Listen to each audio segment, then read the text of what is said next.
வணக்கம் நண்பர்களே.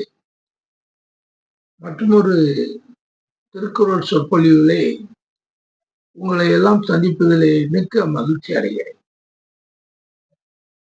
இப்ப நாம துறவுங்கிற அதிகாரத்துல 2வது குறளை பார்க்க இருக்கிறோம்.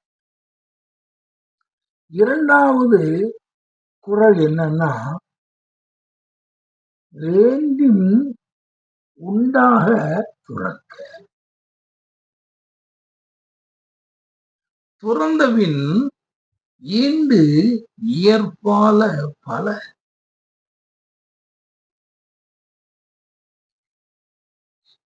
திருவள்ளுவர் ரொம்ப சுலபமா சொல்றாரு. ஆனா அதுல எவ்வளவு ஆழம் அதுல இருக்கு தெரியுமா? வேண்டின் உண்டாக, அது என்னத வேண்டியது? அது வேண்டியது கிடைக்க வேண்டும் என்றார்.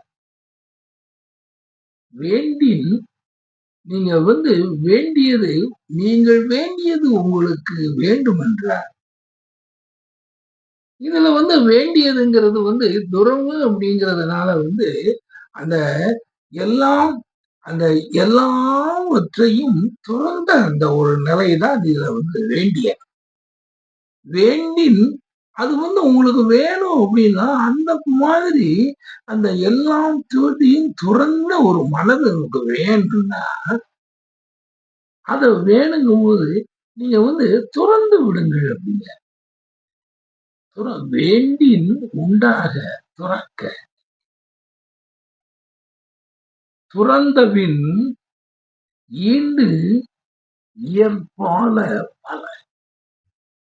நீங்க அப்படி துறந்து நீங்க அப்படி இருக்கீங்கன்னா இந்த உலகத்துல நாம செய்யக்கூடிய காரியங்கள் எவ்வளவோ இருக்கு. செய்யக்கூடிய செய்ய முடிய காரியங்கள்லாம் எவ்வளவோ இருக்கு. பற்றற்ற ஒரு நிலை ஒருவனுக்கு மிகப்பெரிய பலத்தை தரும். அவன் ஒரு இடத்துல பற்ற செலுத்தின உடனே அதுல அவன் முட்டிக்கிட்டு முடிச்சுக்கிட்டு இருப்பான். ஒருத்தர் நம்மளுக்கு தடுக்காங்களே, இவங்கள நம்ம என்ன செய்யலாம்? கடைசியில அத ஏதாவது ஒண்ணு செய்ய போய் இன்னொன்றுல போய் மாட்டிக்கிட்டு அவன் எடுத்த காரியங்கள் சிதறிவிடும். அப்போ உங்களுக்கு நீங்க உங்களுக்கு வேணுங்கிறது அதுல நீங்க கிடைக்கணும்னு அந்த ஒரு எந்த விதமான ஒரு எல்லாவற்றையும் துறந்த ஒரு மனநிலை வேணும் என்றால் நீங்கள் துறக்க வேண்டும். அதைத்தான் அவர் சொல்ற. துறக்கணும்னு நீ நினைக்கும் போது உண்மையிலேயே துறந்து விடுங்கள். துறந்து விடுங்க. அதுக்கு வேற ஒண்ணும் மருந்து கிடையாது. ஐயோ இதுக்கு என்ன செய்ய, அதை விட்டுறப்பா, அவ்வளவுதான். அந்த எண்ணங்களை விட்டு விடு. இதுதான் நீ செய்யக்கூடியவர்களுடைய வேற ஒன்றும் இல்லை. அந்த துறக்கங்கிறத அதை வேணும்னா துறந்து விடு. வேண்டின் உண்டாக துறக்க, துறந்தபின் ஈண்டு இயற்பாக பல. அப்படி நீ அதுல துறக்கும் பொழுதுதான் இந்த உலகத்துல எவ்வளவு பாசிபிலிட்டிஸ், எவ்வளவு காரியங்கள் ஒரு மனிதன் அந்த எல்லாவற்றையும் துறந்து பற்றுக்களை எல்லாம் அவன் விட்டதற்கு பின்னால் எவ்வளவு காரியங்களை அவன் செய்ய முடியும் என்பதை அப்பொழுதுதான் நீங்க பார்க்க முடியும். இதான் உண்மை.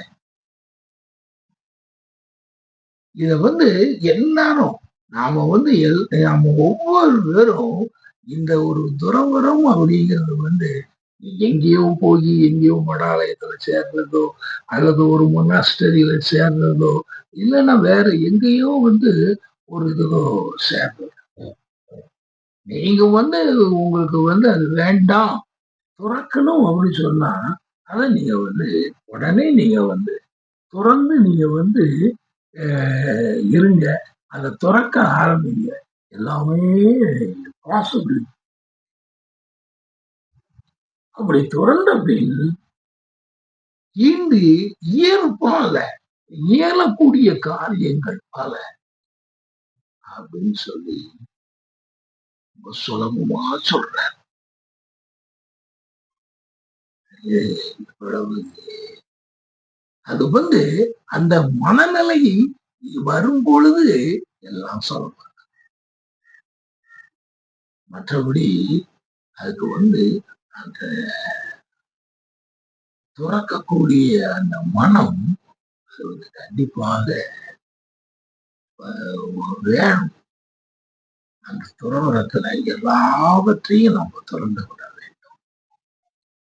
அதான் சொல்றேன், யாதனின் யாதனின் நீயா. அப்படி ஒவ்வொன்றுல இருந்து நீங்கும் பொழுது நோதல் உங்களுக்கு எந்த நோதலுமே இருக்காது. நீங்க ஒரு சாதாரண விஷயத்துல கூட கொஞ்சம் பற்றற்ற நிலையில ஒரு காரியத்தை செய்து பாருங்க. அதுல ரொம்ப பேஷனோட செய்து பாருங்க. அதுல ரெண்டுக்கும் வித்தியாசம் தெரியும். அந்த பற்றற்ற நிலையில நாம ஒரு சுலபமான ஒரு மனநிலையில காரியங்களை செய்ய முடியும். அந்த இதுல நாம பெரிய போராட்டங்கள் போராடணும். அப்படி அந்த இதுல அப்படி வரும். அதனாலதான் அவரு சொல்றாரு, அந்த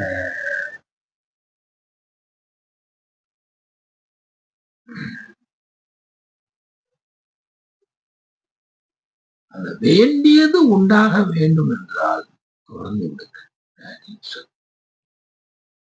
எவ்வளவு அருமையான குரல். சரி நண்பர்களே, அடுத்த குரல் என்ன சொல்றாரு?